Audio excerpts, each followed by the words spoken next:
Subscribers to NewOrleans.Football are watching this video right now live, and they will be able to join us all 3 days next week live when we come to them live on our website after Tuesday's mini camp practice, after Wednesday's mini camp practice, after Thursday's mini camp practice. Everybody else is going to have to wait a day to get those videos. So sign up for the site today, get all the access to that, get the access to our practice reports, our stories, our news, our analysis, everything I write, everything Mike writes, everything Brandon writes, and use the code NOF on the website to save 20% on your first payment. NewOrleans.Football/subscribe. Redeem that today for 20% off your first payment. Get the annual unlock in for the season. All right, welcome back to another episode of NewOrleans.Football presented by PJ's Coffee. We are coming to you from PJ's Coffee, the location on Airline. Make sure you come and check this one out, but stop by any of the mini throughout the city to get your day started right. And if you need a new car, make sure you check out my guy, Matt Bowers. He'll get you right. He'll get you the best prices, the best customer care, the best car buying experience that you can find. He has many dealerships throughout the region. Check out any of them.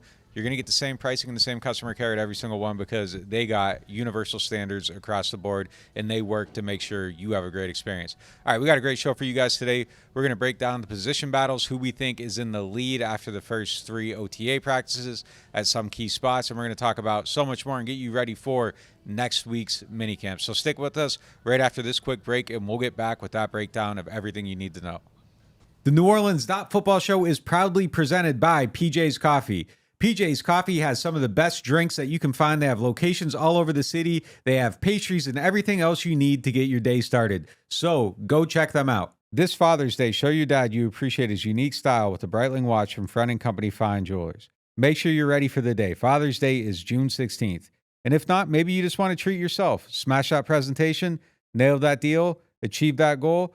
Get yourself a Breitling watch from Friend & Company Fine Jewelers. Friend & Company Fine Jewelers, 7713 Maple Street, between Adams and Burdett, Uptown, 504-866-5433, or visit them at friendandcompany.com. Looking for the best insurance coverage at the lowest price? Look no further than Chabert Insurance, the Earhart Agency. They are a local independent insurance agency right here in New Orleans, specializing in home, flood, and auto insurance. Their agents are born and raised in the area and understand our community's unique needs and the homeowners insurance crisis our residents are currently in.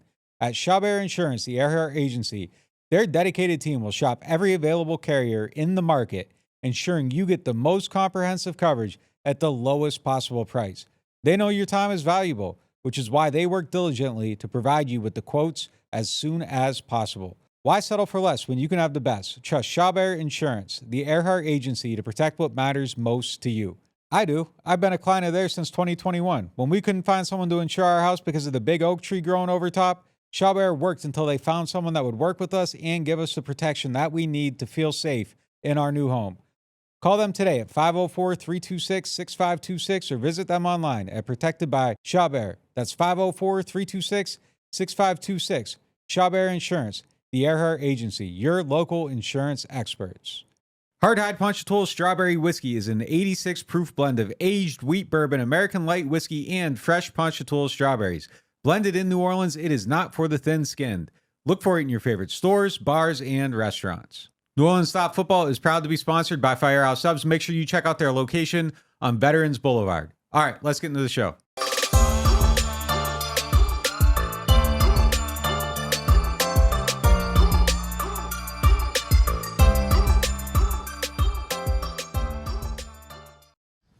Welcome back to PJ's on Airline Drive. I'm Nick Underhill here with Mike Triplett and Brandon Thomas, and it's now time for the lead presented by Friend & Company Fine Jewelers. Friend & Company Fine Jewelers is the official jewelers of the New Orleans Saints. Friend & Company Fine Jewelers should also be your official home for Father's Day. Go there, get your dad a Breitling watch, get yourself one, and while you're there, check out their Florida Lead necklace and earrings that you now see on the screen. They are specially priced for our NOF audience. Lead topic, forecasting early Saints position battles. We've talked and wrote Wednesday about Isaiah Foskey having a good day and Lou Hedley having a good day. We've also talked about the backup quarterback battle. So let's go in through and break down the position battles going into minicamp and see who's winning. Let's start off with Foskey and Peyton Turner. Who you got? Well, look, I just wrote a feature story on Foskey, talked to the guy he's training with, Aaron Donald's trainer in Pittsburgh. A lot of things to like about Foskey right now. I think 2 out of the 3 OTA practices we saw, he's one of the guys that got highlighted for having a good day. in the observations. But, Foskey versus Peyton Turner, if I still had to place a bet and make a prediction, I'm going to need to see more before I put Foskey ahead of Turner. Now, I think Turner's biggest hurdle has been health. If he can stay healthy, we've liked what we've seen from him almost every time we've seen glimpses of him. This is the first time we're liking what we're seeing from Foskey. Mm-hmm. This is kind of what Peyton Turner's been doing, and then he gets hurt, and it's all disappointing. So, that's my fear with Peyton Turner. But, this is what Foskey has now reached the point that Turner was at last summer, and Turner was at, frankly, midway through his second season when he had some good games before he got hurt. It's injuries with Turner, but I still like Turner on the depth chart, even though Foskey's been the one standing out to us a little more so far this spring. I agree with you 100%, and I'm not sure why, though, why I have that confidence in Turner over Foskey. We haven't really seen anything from either, but it just feels like the safer bet. It feels like it's probably those practice glimpses, because there really isn't any evidence with either one. But I agree 100%. If I had to place a bet on somebody right now, it would be Peyton Turner over Foskey. The weird thing is, though, is that Foskey has the college career, at least that you can look at, Turner, I know, it's against crazy. real opponents and everything too. So I don't really know. I'm throwing my money on Peyton Turner, but I think this one's definitely up in the air, and maybe they both hit. It's an exciting duo. You wish there was a duo like this at every position. I know people are disappointed by. Obviously, Foskey didn't show us anything last year, and Turner hasn't really shown us anything because of health for 3 years or whatever. But it would be nice if there was all right, the 3 veteran starters are penciled in, and this is your 4 and 5 at every position. It's an exciting 4 and 5. I'm not going to move off my position. I'm going to stick with my thoughts last time we were in PJs, and I'm going to take the Tahoe over the Equinox and roll with Foskey. I'm going to continue. Was the Tahoe Equinox? Yeah. I don't think it was the last time. It might have been one of the last times, but it was here. Wow. Yeah, so I'm sticking with Foskey on that. I feel like, with his college experience playing against upper talent, him just being fresher, you know what I mean? We haven't been disappointed in him long enough like we've been disappointed in Peyton Turner just because of his inability to get on the field. I think Foskey might have bigger upside and win the position battle. I mean, that might be totally fair. I mean, I think the reason, as I think about it, is we go to something, I think we probably just default both to kind of last year's camp, and last year's camp looked legitimate, and it looked like he was on Turner was on a legitimate runway. So that was the one real tangible thing that I think from both of them that we saw in black and gold that we can hold on to. So I think that's probably why my mind goes to him first. But I think it's a seesaw. It could go for either sure. way, I definitely think it could go in a way. I think Peyton Turner, he has shown that when he's healthy, he could be on, but that has to happen first. Do kids still play on seesaws? Did they have them when you were a kid? Yeah, when I was a kid. Yeah. I didn't know if they took them out because, we don't have one of those in the studio somewhere.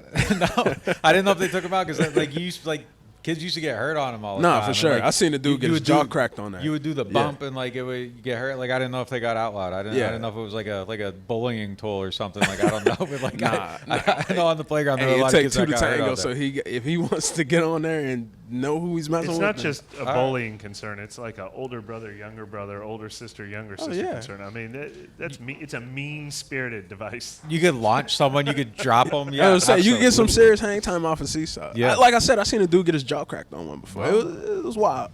Let's go to the next one with Trevor Penning and Nick Saliveri. Who takes more advantage of the opportunity to be able to play this year and is able to solidify that spot? I don't really know how they do it, but it's on the tables. One of them has to do it. Yeah, so far they've both been going through every OTA practice as the starter. I think they're both going to get ample opportunity. We've talked ad nauseum about Penning. We've talked about Penning's highs. We've talked about Penning's lows. And Saliveri's just kind of quietly going about his business. It's really hard to judge what he's doing inside there at left guard unless you're staring at him every practice, obviously, since they're not full contact. But this is closer than I think it should be. I mean, I think the investment they made in Trevor Penning and their belief that he has just rare, unique ability makes me think they're going to give Penning every chance to fail in that role and fail again and fail again. But, I mean, I'm equal on them right now, and I would almost place a bet on Saliveri just because we see the struggles so much with Penning, but that's sort of an out of sight, out of mind. It's probably very similar to the one we just discussed where we just haven't been burned by Saliveri enough yet. So I want to say they're equal, but who's going to start more games this year? Who's got the longer hook? Penning by an inch. Does he? I don't know. I don't know. I don't know. He came off the hook last year, you know? Yep. So Well, Saldivari never even got in there last year. I know, but I mean, like, they're willing to give up on Penning. I don't know Yeah. if I buy the idea that they'll Right. kind of go down with the ship with him. I don't know. I mean, I think Saldivari's look better. I think Saldivari will probably play better. As far as who starts more games, I honestly I don't know. I mean, I think the odds of one of these guys losing their job I think it's higher with Penning. Here's the other thing to add to this conversation. We finally saw Oli Udoh, the veteran, He's on his way back, experienced starter back on the field. He did not participate in team drills, but I forgot to put this in the observations. He was working with the tackles, not the guards. So in theory, I don't know if that means he's the backup left tackle or the backup right tackle, but if Oli Udoh is working with tackles, then he, I think, is next man up. And I know Landon Young is too. He's also working with the tackles. So I don't think there's necessarily – I guess Lucas Patrick is working with the guards. He's another really experienced veteran starter. So I guess that makes even the backup options pretty equal now that I think about it. It's super early. I will say the more that we've seen these guys, like my confidence on Penning has waned a little bit. Like his hands consistently look slow to me. Like when they're kind of – and it's fake, so it's hard to tell. But, like, it kind of just seems like he's still slow to react to, like, power stuff. I don't know. Like, it's just kind of it's shaky. I think that you're seeing, okay, this guy really does have stuff that he needs to learn. I think there's a chance he'll learn it. I think the coaching will get him to a place where it's probably okay. But, and to be fair to these two people, like, I've spent more time locking in specifically on Trevor Penning than Nick Saldivari. Yep. But, I just haven't been forced to notice Saldivari in negative negative situations. And sometimes I'm trying to watch Bob memes and then I just see Trevor Penning, like, on the ground. And, like, there's stuff that you kind of see where it's like, it kind of catches your eye in that way. I don't know what that means. It's 3 practices. I've been fooled enough by early OT observations that I'm not going to put a lot of weight in it. But if you, and you are, I'm literally being asked right now to pick between the two right now after 3 practices. I do feel like Saldivari has been just more solid through these practices. But, the other thing here is that the quality DTs aren't on the field right now either. So that ability to be exposed might be a little bit different. It's really tough to tell, but I just kind of feel like we already saw Penning lose his job once. So, like, if we got to pick someone to lose their job again, I think I'm just going with the guy that has already shown that they're willing to put him on the bench. And one of your last points leads into my main point. We haven't seen the premium defensive lineman on the field yet, but we haven't had to look at Saldivari and say, oh, he's getting, he's not in a new position, but we're not saying, oh, he's getting beat. Oh, he looks bad. Not saying that Penning looks bad. He's still getting used to the new position, but there's more eyes on Penning to do what he does, what he's shown that he's done the last 2 seasons. To be totally transparent, just with what we're seeing, though, like, we're on a flat surface on the field. We're watching from the sideline. You don't have, like, the top-down view. You don't have you see the edges. You don't see the interior. You don't have the ability to pause and rewind. So if you're running, like, an outside zone scheme, like, if you lose a block on the outside edge and it's coming right at us, that's a little bit easier to see and diagnose than if, it's in traffic. There's a mush of people in the middle of the field. Right. You can't look down on it. So you can hide your errors a little bit better on the inside. Very fair. Very fair. Let's go to the backup quarterback battle. Jake Haener, Spencer Rattler. I was kind of leaning slightly toward Haener. I think we've seen Haener play slightly better. I think if somebody has to be ready week 1, I'm going to keep picking Haener until I see Rattler look ready to do it. But again, this is a lot closer than it would be if it was like veteran incumbent versus rookie. They're both learning this offense at the same time. Haener got barely any experience in it last year, so he has only a slight head start that could be lost in the course of 1 or 2 preseason games. But I'm still slightly Haener right now, but his hold on that is only as good as the preseason performances and the joint practice with the Niners performances, I think. Yeah, I agree with that. I think Haener's looked better to this point, just through these practices. He just looks a little bit more ready, but it's a rookie transitioning into learning how to be an NFL player. So we'll kind of see in camp. We did mention this in the Wednesday observations. Any thought that Nathan Peterman is the more experienced veteran if they're too worried about the backup job going to these young guys? Peterman finally got in for a snap, the first time we've seen any in OTAs and 7-on-7, and he threw an interception on his very first pass. Now, he was thrown to an undrafted rookie receiver who obviously ran a different route than he was expecting, but still, he's running fourth. Yeah. I think Rattler, he's been on top before. He was almost one of the – if he would have came out of school early, he would have been almost the first pick of the draft a couple years back. He's gone through adversity throughout different schools. He's lost his job. He's had somebody – I don't want to say Caleb Williams just like straight up just like messed him over, but he came in, did what he had to do, and then he lost his job and got ran out of town. He was in South Carolina. He had to kind of get a program that wasn't on the map, kind of on the map a little bit with his arm talent. So I think given the opportunity to show his stuff in the preseason, Rattler, he might come out and show, but Jay Kaner, he's had the year of experience, plus he's had the year just in the league, so I'll roll with him. Let's roll on to wide receiver, A.T. Perry, Cedric Wilson, and Bub Means.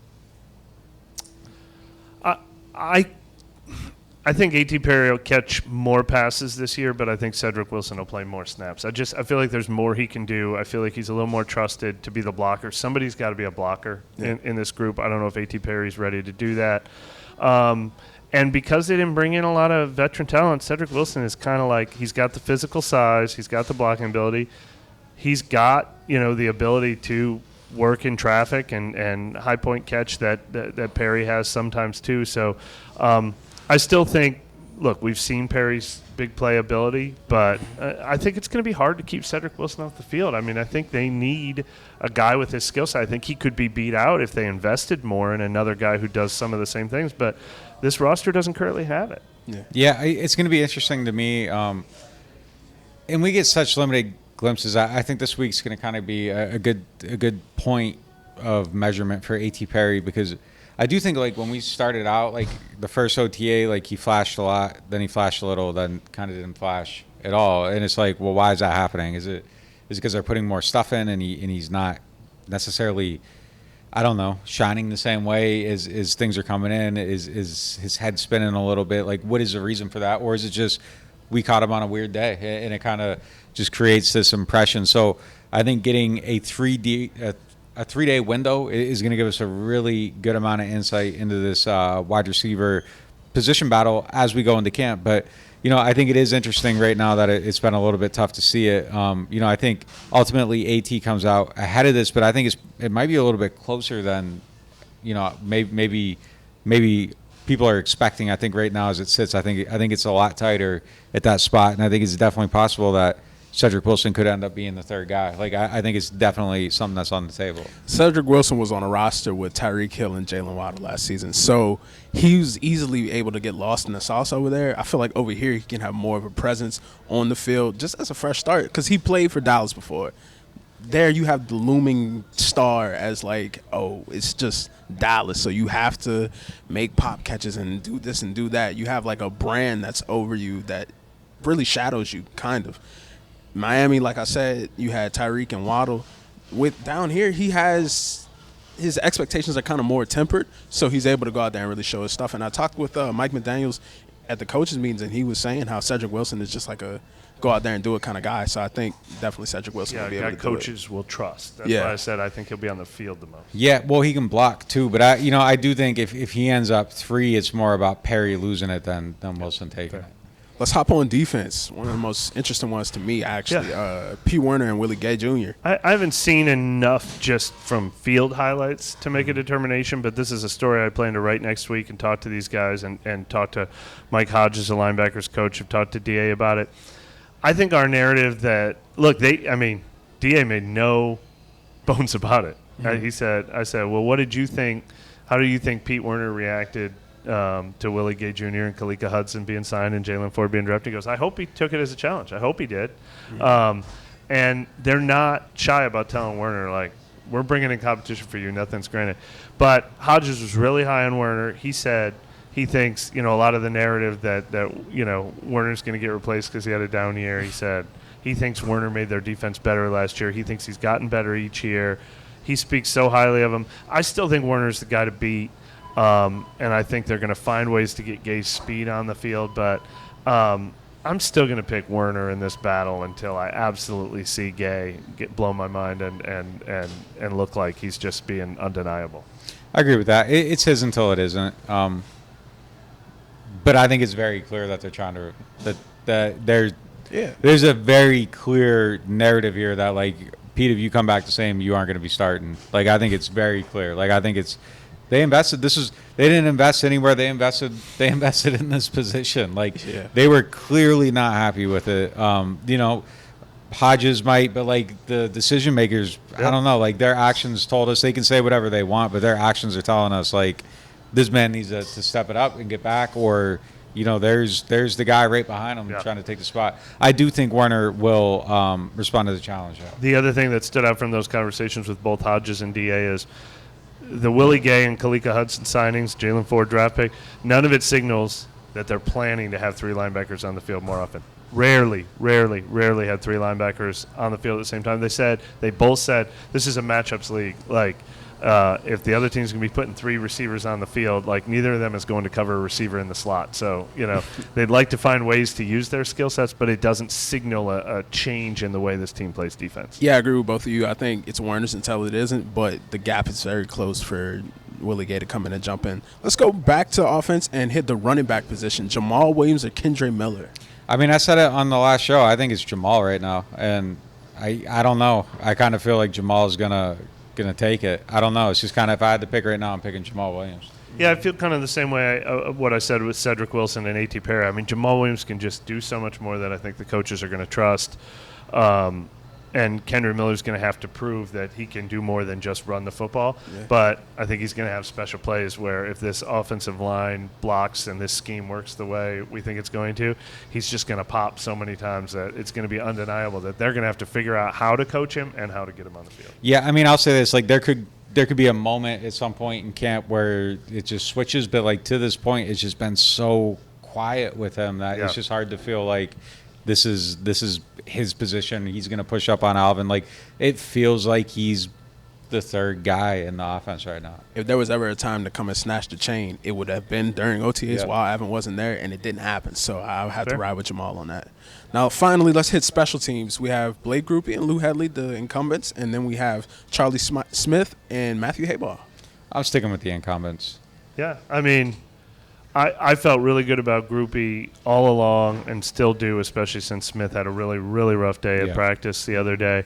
And Headley's won me over. He looks like he is ready. Like, I kind of thought we saw the max of Lou Headley last year, and the things he's saying, the things he's showing us on the field are the same kind of things we're talking about with Isaiah Foskey and Nick Saldiveri.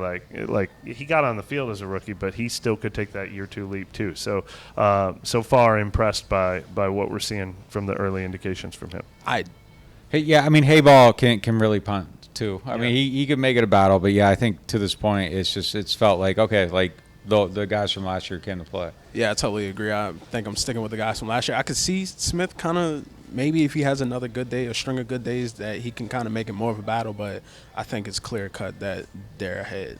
Yep. All right. Some of y'all might be realizing, they didn't talk about, Kool-Aid McKinstry and Lante Taylor, or the safety battle with Jordan Howden and Jonathan Abram. That's because those players aren't fully healthy yet, so we're not able to have a full representation of, hey, this is this guy full strength, this guy full strength. They're going head to head. So we'll have a little bit more on that when we have more information and are able to see them. But we did have an article on the website yesterday about Kool-Aid McKinstry and how he's preparing before he even gets on the field to make a real run for this spot, not just at inside in the slot, but at outside and wherever they want to put him out on the field. So go ahead and check that out, NewOrleans.Football/subscribe. It is now time for our next segment presented by Shire Insurance. Nick and a friend of the show, Matt Bowers, brought an article to our attention talking about the Athletics 49ers reporter, Matt Barrows, in which 49ers offensive line coach Chris Forster basically suggested that you don't need blue chip offensive lineman talent if you coach it right. The quote is, in my personal opinion, invest in guys that touch the ball, guys that can touch the ball and score touchdowns, Forrester said. And then there's a range of guys, second, third, fourth, fifth round, even that that we will find starting an offensive lineman. The article also pointed out that in the late 90s, those Super Bowl teams with the Denver Broncos, coached by Mike Shanahan, included 2 starting offensive linemen that were 10th round picks, 1 in the 7th round and 1 undrafted. So is this too good to be true? Do you need to, can you go out there and just get a guy and coach him up to be able to be a premier talent? I mean, I wrote a story recently just kind of showing that most teams don't have more than 2 good offensive linemen. So it's a league-wide trend. It's something that's happening in college. They don't play offense the way they used to. They don't develop those guys. Just kind of the way offenses are. Like, offensive linemen show up and they're bad now. And then they get to the NFL and you can't practice and there's no contact really, even in the practices with contact. Like, you aren't actually blocking a real live bull rush. So there is not a lot of player development going on the way it used to. So just quality of offensive line play overall has deteriorated a little bit. I'll say one thing about those Broncos teams. I think they could get away with having even less talent back then because the scheme was new. Like, you were catching the league by storm. People have kind of adjusted to it a little bit. So I think the quality of player is needed to go up a little bit. But there is no doubt. And the 49ers were one of the teams that I pointed out in that article. Like, they got, like, a really good left tackle, and then the rest of their line is pretty mid. Like, there isn't a lot of good players on it. But that scheme does hide it. It does allow you to kind of hide a lot of things. If you go to and isolate play action plays out and just straight drop back passes, the 49ers were getting rid of the ball and Miami was getting rid of the ball in under 2 seconds on every other play last year. So, like, their plays over 2 seconds where they were actually dropping back on average were typically play action plays. And now that puts your quarterback in an advantageous situation, puts your offensive line in a situation where you're taking pressure off the pass rush and all that stuff. So, yeah, I mean, this offense definitely can hide it a little bit. I don't know that everybody can get away with it the same way. The Texans kind of had a shaky offensive line running the same system last year. But maybe, the development and coaching kind of gets those players up a little bit. The Saints coaches have a huge task at hand here. Like, they need to coach up some guys to play at that level. But there's, the evidence is the evidence. Like, it's not a source of opinion. Like, this has worked for the 49ers. They replaced their good right tackle with somebody that was a mid-round pick. Like, it's just something that has factually happened, and they've been fine with it. And they have gotten away with kind of investing more elsewhere. And if you can do that and make it work, great. I don't know that it's a carbon copy approach for everybody else, but it has worked for them. Yeah, Chris Forster, by the way, is not just like part of this Niner stuff, too. He's been one of the top offensive line coaches in the NFL for 30 years. Yeah. He was working for Mike Shanahan with Washington when they had like Alfred Morris break out as a 6th-round draft pick and stuff. So he knows what he's talking about with this scheme. He's one of the guys that's like Rick Dennison and John Benton that's been coaching it for decades in the NFL. So that's the idea. I mean, easier said than done, but that's the idea. And it's great to think that this scheme can be what saves the Saints because they don't have the blue chip talent on the offensive line.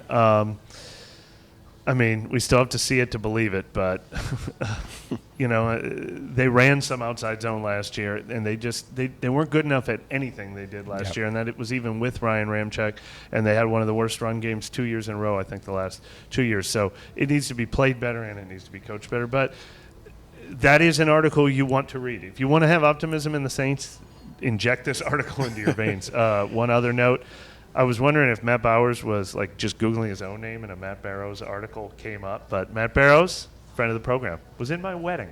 One of my best friends. Oh, there you go. That's big. That's big. Shout out. Shout out to the Shout out writer, to Bowers too. and shout out to Matt Barrows. We're going to hit a quick break, and when we come back, we'll talk about what we saw on special teams, and we'll get into the Martin questions of the day because it's a Friday. Keep it locked to NewOrleans.Football. Total Maintenance is one of the largest locally owned home and commercial service providers in South Louisiana. They were founded in 1980 and serve the greater New Orleans and Baton Rouge markets. And Total Maintenance wants to show some love to our NOF listeners. They have a membership program that gets you 2 tune-up visits for AC and heating, as well as club membership discounts of 15% on all repairs, half off of all diagnostic charges, and 3-year warranties on most repairs for membership clients. This is usually priced at the low price of $24.95 a month per system, but if you tell Total Maintenance that you found them through NOF, they'll lower the price to $20.95 per month per system for as long as you keep the membership active. It will never increase. Total Maintenance has a tune-up special running this summer for $79. down from the normal price of $179. This is a one-time offer for one system only. They also offer a free diagnostic on second opinions on units deemed to be unrepairable, and they offer free estimates for replacements as well as commercial maintenance programs. Services include AC and heating service and replacement, electrical service, plumbing service, as well as generator service and installation. They are Total Maintenance. Find them at tm-ac.com or give them a call at 504-841-3300, or if you're in the Baton Rouge area, 225-480-1000. Are you tired of renting and ready to own your dream home? Contact Jefferson Financial Federal Credit Union, your trusted source for home loans. Our competitive rates and flexible terms can help make your home ownership dreams a reality. If you're a first-time home buyer or looking to refinance, our experienced lenders are here to help. Our online application process allows you to apply on your schedule. It's quick, easy, and convenient. Visit us online at jeffersonfinancial.org to learn more. Federally insured by NCUA, Equal Housing Lender. Martin Wine and Spirits is home to a selection of hand-picked barrel select bourbon, whiskeys, and much, much more. They are family owned and operated since 1946 and specialize in wine, spirits, gourmet food, gift baskets, catering, and tasting events. They have many locations, so they're never too far away. You can check them out in Metairie, New Orleans, Mandeville, and Baton Rouge, or if it's more convenient, you can always shop online. Whether you're a wine novice or a seasoned collector, you'll enjoy the Martin Wine and Spirit experience. Welcome back to PJ's Coffee at 2600 Airline Drive. It is now time for our next segment presented by Hard High Ponchatoula Strawberry Whiskey. We touched a little bit on it the other day, talking about how we saw the Saints special teams back there for the first time, who was returning and kicks and stuff like that. And they didn't spare it by just putting out young guys and undrafted free agents and stuff like that. They were putting some heavy hitters back there. So let's take a look at the groups that they had back there and see who possibly can make it happen. The first group we have is Taysom Hill and Rashid Shaheed. Now, no question, you got speed and you got strength and speed with that. So what do you think about that combination? Well, I mean, Taysom Hill was the first guy returning kicks. The way they did it was they had him in pairs, and they had the one guy on the right and the one guy on the left. It was kind of a half-field drill. They didn't go 11 on 11. They had like 5 blockers and 5 protectors. And so the guy on the left was practicing. Like the guy on the right was basically saying, I got it. And then the guy on the left was like waving whether he should fair catch it or not, and then going and being his lead blocker. Yeah. And they had Taysom Hill first, and Shaheed was his partner. And then when they got back around the second time, they had flipped spots, and it was Shaheed and then Hill. Like, I wonder if we're going to see Alvin doing this when we're in minicamp next week, because, you know, as we're going to get to, that Jamal Williams and Kendra Miller doing it too. Like, we've heard that they might do that, and they're going to practice doing that. They're not just making the returner like somebody they don't want to get hurt. I think they're going to use real playmakers in this position, and it might be yet another way for them to get camp sensation Taysom Hill in the game. Obviously, Rashid Shaheed's going to be a part of it no matter what. What you think, Nick? I mean, it makes sense. You got power and speed. Which way you want to go? So which way you want to go with Shaheed and the electrifying playmaker, or you want to kick it to Taysom and try to stop him from running you over? But I like the choice that it puts the other team in. Like, and I don't think that there's a great choice either way. So, like Tupac said, man, how you want it? Yeah. Next one, Jermaine Jackson and Alontae Taylor. Now, this one is kind of interesting because Jermaine Jackson, shorter guy, he's back there, he's speed, and then you got Alontae back there. I think it's gonna be tough for Jermaine to make the team, just because like you do have other people there. I mean, if you want to go with the double combo of Shaheed and him, maybe, but right. I don't know if that makes a lot of sense, because it's kind of like it's basically a running play at this point. So, but I do like the idea of seeing Taylor and some of that stuff. I think his speed and athleticism is something that could definitely translate into this aspect of the game. I kind of thought he would have a chance to be a returner at other various points throughout his career. I think that's still on the table. Obviously, they're still thinking about him that way, but he's a great athlete. I'd love to see him try to make a play. Well, it's really interesting. I mean, I think Jermaine Jackson's chances of making the team depend on how they approach this. If they want it to be a return specialist concept, then all of a sudden 2 of them. I mean, you weren't beating out Rashid Shaheed before, but now you can line up alongside Rashid Shaheed. And they spent a lot of money to get him in here in camp, and at least to get that look, to see if he could be the next in that line of Deontay Hardy, Rashid Shaheed, and Jermaine Jackson. But I think his competition is, do they want 2 return guys back there, or do they want a Taysom or an Alvin or a Jamal Williams or a Kendra Miller back there? I think that's what that decision might come down to.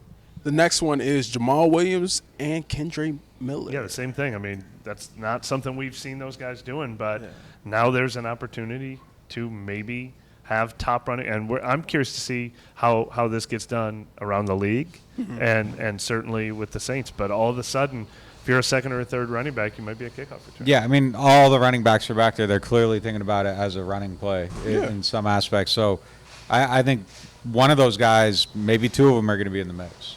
And then finally, Mason Tipton and James Robinson. Yeah. Tipton's got good speed. Try out the UDFAs, see what you got, and give him a shot, see where it goes. One thing I kind of forgot about when I was going through the script and I was going through my research for the Kool-Aid article that I wrote, Kool-Aid he was a punt returner. He was a pretty good punt returner at one point in the period too. A lot during his sophomore year, not too much last year. So it'll be interesting to see once he's out there, if they get him out there just to see what he can do. One note that I want to add, and that's a really good point. Two guys we might see out there in the future. Really curious if Alvin's out there. But Charlie Smith was doing these kicks because it was his day on and it was Blake Ruby's day off. I assume they take turns. One of the questions we did not use for Martin's today was, is there any chance the Saints would keep two kickers, one as a kickoff specialist and one as a field goal kicker? And I would say no way. I don't think this new kickoff requires a specialist. In fact, as we had mentioned on a previous show, the Chiefs were even using Justin Reed maybe because they think their kickoff guy might need to be a tackler. But no, I don't think the new kickoff rules would lead to needing a kickoff specialist. Got you. Now it's time for our Martin's question of the day. Martin's is home to a wide selection of hand-picked barrel select bourbon, whiskeys, and more. Martin's, so much more than just wine. First question comes from JC. They ask, what do we make of Dallin Holker getting first-team reps over Juwan Johnson in OTAs? I think somebody's reading too many press clippings and putting together things that aren't actually true. Dallin Holker has gotten a lot of looks with the ones and the twos. Receivers and tight ends are more than other positions, more than offensive and defensive linemen and linebackers and DBs. They'll play with the ones, the twos, and the threes. So I think it's promising for Holker that he's getting so many looks with the ones and the twos, and actually he's also played some fullback too. I'm really curious if they're going to find a unique role for him, and I think he's got as good a chance as any UDFE on this entire team. But I wouldn't say he's been playing ahead of Juwan Johnson. Yeah, he's been getting good snaps. So when they're early 12, he's out there. I think it seems like Foster's been kind of limited a little bit too, and then there's only so many tight ends on the team. So I think that pushes him up a little bit. But I do think that like a guy like him or Michael Jacobson are going to be much more competitive than like Lucas Kroll was last year. So definitely a chance. I mean, they've looked good, and there's opportunity there, and they're redefining what this offense is as we speak. And if he has a role and they need blocking or something specific, I think the door's open for him or Jacobson to potentially get in. And I'm not sure. I mean, like I said, Juwan Johnson has been running with the twos because he made a fantastic catch in the corner of the end zone from Jake Hayner. He's also worked with the ones. But that was a highlight we needed to see from Juwan Johnson. I think last year we were writing his name down a lot. That was the first time he made one of the plays of the day of this camp. He's got a big offseason. He's got to show a lot to this new coaching No staff. question. Next question comes from Taylor Babineau. They ask, what position group outside of offensive line can't afford to underperform this season? You can take this question a few different ways because there's some that are like the offensive line. They're already at below replacement level. And so you think right away the defensive line, the pass rush, they need to prove they can be better than they were. But the way I'm taking this is the secondary. We're expecting the secondary to be the best unit on the team. If the secondary is disappointing, this team's in big trouble. I think it's the wide receivers. I think if AT doesn't play well, if Shaheed doesn't have a 700-yard season, if that drops down to 5 and then AT's not what you think, I think very quickly they're in significant trouble at that position. And you got to be able to move the ball. If your O-line shaky and now your wide receivers are shaky, I think it just kind of crumbles really quickly. So there's a handful of options here, though, and secondary is an incredibly valid choice. If they slip, that's the strength. That's the foundation of the team, kind of. And if the foundation's shaky, whole thing comes down on top of it. That's real. You can't build no house with no bad wood. Yep. That can't happen. It ain't going to stand. Well, we appreciate y'all for joining us for this episode of NewOrleans.Football. As Nick mentioned earlier, next week we're going live Tuesday, Wednesday, and Thursday to coincide with minicamp coverage. I mean, if you're on here right now, you're already locked into NewOrleans.Football, so you're set. But if you're not, you're missing out because we're providing wall-to-wall coverage of minicamp next week. Next day viewers, I mean, it's going to be the same great content, but you're just catching it on the next day. So make sure you try to catch it live. Overtime is next. Keep it locked to NewOrleans.Football.